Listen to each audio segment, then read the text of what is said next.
बुजुर्ग थे शाह बकीउद्दीन इब्न मखलद।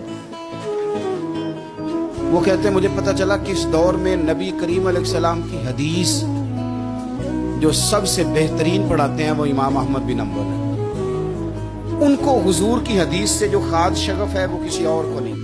कहते हैं मेरे दिल में लौ लग गई, हालांकि मैं अमीर घराने से था। मैं कश्ती में बैठा इमाम अहमद बिन हम्बल के पास आने के लिए, रास्ते में तूफान आ गया, कश्ती हिचकोले खाने लगी। किसी तरीके से एक जजीरे के साथ जाके कश्ती लगी, टूट गई, बिखर गई। मैं जजीरे पे उतर गया, और भी कई लोग थे। एक महीना वहां रहना पड़ा। बारिशें खत्म हुई, मौसम ठीक हुआ, एक कश्ती दिखाई दी आती हुई। फरमाते हैं कि वो उस कश्ती में मैं बैठा, दोबारा बगदाद गया। मुझे सफर तय करते 2.5 महीने गुजर गए। वो जजीरे पे महीना पतले खा के भी गुजारा करना पड़ा। निकला था इल्म हासिल करने। जब बगदाद शरीफ पहुंचा, लोगों से पूछा इमाम अहमद बिन हम्बल का मदरसा कहाँ है? उन्होंने कहा वो मदरसा तो बंद हो गया, वक्त का बादशाह मुखालिफ हो गया, मस्जिद मदरसा सील कर दिया।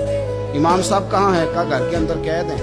उनके घर को सब जेल बना दिया, चारों जानी पुलिस खड़ी है। और वैसे भी बगदाद में कर्फ्यू, हर चौक चौराहे में पुलिस वाले खड़े। शाह बकीउद्दीन कहते हैं इतना कुछ सुनने के बावजूद भी मेरा जज्बा ठंडा नहीं हुआ। वो महीने में सफर की सोबतें, वो सुना था कि आस्ताना यार दूर है, पर हमने भी ठान ली थी कि जाना। वो सुना था कि आस्ताना यार दूर है, पर हमने ये ठान ली थी कि जाना जरूर है। कहते पहुंच गए। अब पता चला कि कर्फ्यू है, सड़कों पे पुलिस खड़ी है, गलियों में चौकों चौराहों में पैरे हैं। इमाम साहब तक तो जा कोई नहीं सकता। कहते मैंने एक शख्स की मिन्नत की, मैंने कहा किसी तरीके गाड़ी बता। कहने लगा मैं इशारा भी नहीं कर सकता, सख्त हालात है। वो कोई तरीका। मैंने जब ज्यादा तड़प के कहा तो वो शख्स कहने लगा मैं उनके घर के करीब तुझे ले जाऊंगा, गुजरते वक्त सिर्फ आंख का इशारा करूंगा। कहते मैंने कहा ये भी ठीक है। उनके घर के तेरी तलाश में फिरे ना हम जंगल पहाड़ और दश्त में। उनके दरवाजे के करीब उसने इशारा किया। शाह बकीउद्दीन कहते हैं कि मैं घर दे के आ गया वापस। अब मैं सोचने लगा कि कैसे इमाम साहब तक पहुंचना है। बड़ी तजवीज़ें सोची, बड़ी तजवीज़ें, काम वाला बन जाऊं, फेरी लगाने लग जाऊं। फिर सोचा कि अगर मैं कुछ बेचूंगा रेडी पे रख के तो कोई खरीदने निकलेगा, कोई नहीं निकलेगा। किस तरह करूं, क्या करूं, बड़ी सोचें। बिल आखिर मैंने तय किया, अल्लाह अकबर। मैंने ना कपड़े फाड़ लिए, इमामा उतार दिया।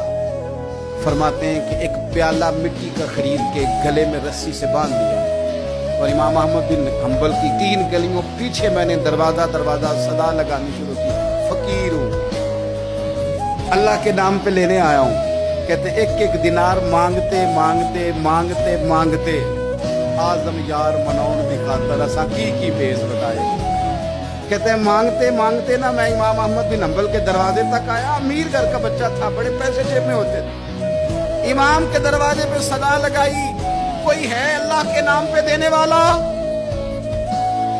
कहते वो नूर भरा दरवाजा खुला, तो गोरे मुखड़े वाला, सफेद दाढ़ी वाला, सोने इमामे वाला, चमकदार आंखें, नूरानी शबाहत।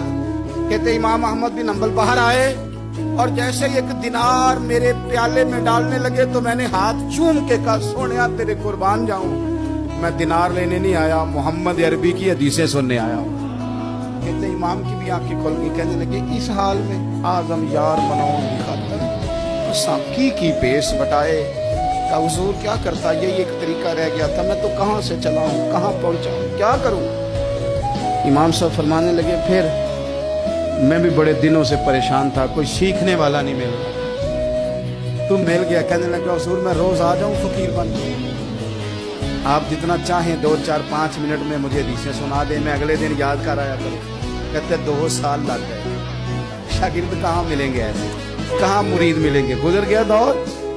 कहते हैं कि मैं ना हर रोज फकीर बन के जाता, 3 गलियां पीछे मांगना शुरू करता, कुछ हक ना करे। 2 साल दरवाजे पे जाता, आगे प्याला करता, इमाम एक दिनार डालते और मुस्तफा की हदीसें सुनाते। कहते हैं हालात बदल गए। 2 साल के बाद हुकूमत बदल गई, इमाम का मदरसा बहाल हो गया, रश हो गया। बादशाह बड़ा कीमतमंद था, जो नया आया उसने बड़ा करके इदारा बना के दिया। जिस दिन मैं गया तो रश लगा हुआ था। कहते हैं हालात बदले तो हमने भी कपड़े बदले, हमने भी कपड़े बदले, हमने भी दोबारा से दस्तार बांधी। और कहते हैं बड़े लोग बैठे हुए थे, मैं जब दाखिल हुआ ना तो इमाम उठ के खड़े हुए। आप फरमाने लगे पुत्र इधर आ, तू आगे आके बैठ। लोग दीन सीखने आते हैं, तू तो फकीर बन के मांगने आया था, और मैं भी बाकियों को पढ़ाया करता था, तुझे मैं दिया करता था, और अब बाकी पढ़ा करेंगे, तुझे दिया जाएगा, और आज तुझे सीने से निकाल के दिया करूंगा। जमाने बदल गए, हालात बदल गए, वो शख्स चला गया, कौन हुक्मरान था कौन नहीं था, लेकिन उस्ताद शागिर्द के अदब की दास्तान कयामत तक बाकी।